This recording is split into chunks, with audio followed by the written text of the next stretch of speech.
This is Chemistry Monkey, and he's made a fortune selling illegal candy. But here's the secret. It's not a one-man operation. Far from it.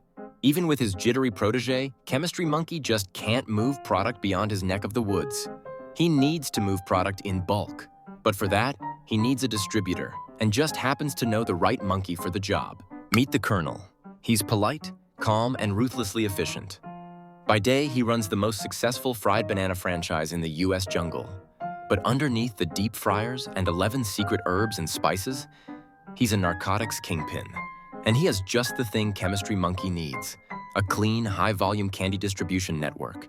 And under the guise of Los Pollos Bananos, the Colonel secretly moves serious product, away from the meddling eyes of the government. This is candy trafficking. What is candy trafficking? Candy trafficking is the production, transportation, and distribution of illegal narcotics. It's not about using the product, it's for the customers. A fact Chemistry Monkey relentlessly drills into his protege. To put it bluntly, it's about the supply chain required to sell these illicit products, oftentimes in bulk, across jungles. It's chemistry meets logistics meets project management. And in the jungle, the profits of slinging black market candy is enough to make anyone break bad. So how does it work? It all starts in Chemistry Monkey's labs. Hidden far out in the desert, he cooks up a fresh batch of candy away from the eyes of the DEA. His candy is the best on the market, 99.1% pure. Monkeys everywhere are willing to pay bananas out the wazoo to get just a taste.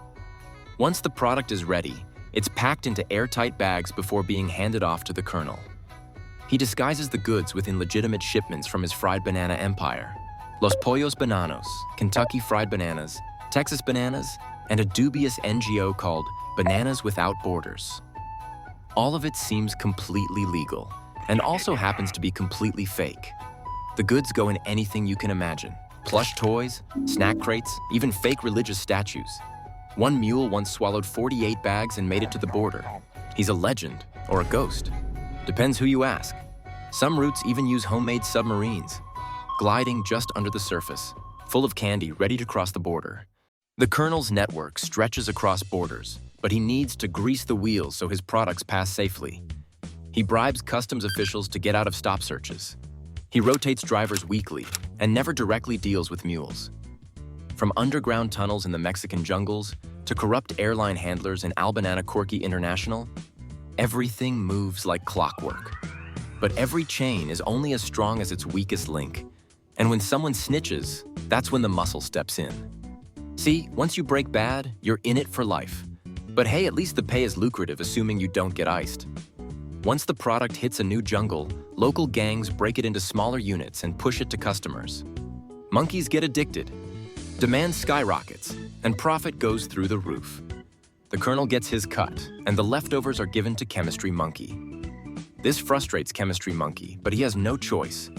Unless he builds his own distribution network, he has no leverage. Because without the Colonel, Chemistry Monkey has no international customers. The Colonel controls the distribution, and therefore, he is the business. What are the risks? See, candy trafficking isn't a career for the faint of heart. Everyone wants what they don't have, and monkeys always want more bananas. So even though the Colonel reigns supreme, there are many, many monkeys who want his spot for themselves. For example, rival cartels want the Colonel's roots and are willing to do just about anything to throw a wrench into his operations. What if they abduct the Colonel's mules or steal his product in transit? Boom! All-out turf war. But that's not all. The government's ever-watchful eye on illicit activities is always close by. The Colonel might have this all figured out, but the moment someone goes rogue, the entire operation is put in danger. But worst of all is danger from within. Mules who get scared, street dealers who yap too much, employees who get greedy. See, in this business, it pays to be polite and efficient, but you must always have a plan to kill everyone you meet. The Colonel keeps a short list, and the muscle helps those on the list change their ways or change their names. So why do monkeys do it anyway? With this much danger, you'd think monkeys prefer a safer line of work. But here's the truth. The rewards are enormous. Here's the math. 1 kilo of Chemistry Monkey's candy costs 300 bananas to make, sells for over 30,000 bananas and potentially even more overseas, and demand for his work never ends. The profit margins are quite literally bananas, and everyone involved gets a cut. This is why gangs fight to control routes, buy off politicians, and fund transnational supply lines that make Fortune 500 companies look like the little leagues. And when you control both the supply and the streets, you become unstoppable. Until you're not.